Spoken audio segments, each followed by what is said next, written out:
సంక్రాంతి అంటే తెలుగు ఇండస్ట్రీ, పొంగల్ అంటే తమిళ ఇండస్ట్రీ కొత్త సినిమాలతో పండగ చేసుకోవడం కామన్. ఎన్ని వీలైతే అన్ని పొంగల్కు తమ సినిమాలను బరిలో దించేస్తూ ఉంటారు మేకర్స్. కానీ 2025లో ఆ సీన్ అయితే కనిపించట్లేదు. అసలు ఎందుకు ఈ పొంగల్ కాలీవుడ్ లో కళ తప్పింది?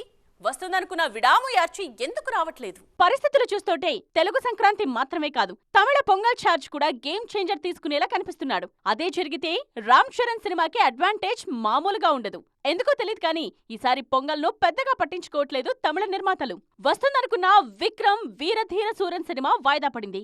పండక్కొస్తోన్న వనం ఖాన్ సినిమాపై ఏమో అస్సలు అంచనాలే లేవు. ఇక రావాలనుకుంటున్న అజిత్ విడాము యార్చి చివరి నిమిషంలో వాయిదా పడింది. జనవరి 10న రావాల్సిన ఈ చిత్రాన్ని పోస్ట్పోన్ చేస్తున్నట్టు ప్రకటించారు మేకర్స్. అజిత్ హీరోగా మగిల్ తిరుమలని తెరకిస్తోన్న విడాము యార్చిపై అంచనాలు భారీగానే ఉన్నాయి. పొంగల్ రిలీజ్ అనే మాట తప్పితే ఈ సినిమాకు మరో ప్రమోషనే చేయలేదు మేకర్స్. అసలు వస్తుందా లేదంటే వాయిదా వేశారా అని ఫ్యాన్స్ కూడా కన్ఫ్యూజన్ లోనే ఉన్నారు. చివరకు అదే జరిగింది. మరోవైపు అరుణ్ విజయ్ హీరోగా బాల తెరకెక్కిస్తోన్న వనంగాన్ పై బజ్ అయితే కనిపించట్లేదు.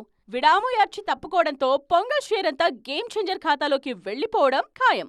ఏమాత్రం హిట్ టాక్ వచ్చినా శంకర్ బ్రాండ్ రామ్ చరణ్ క్రేజ్ తో తమిళ బాక్స్ ఆఫీస్ ను గేమ్ చేంజర్ కుమ్మేయడం ఖాయం.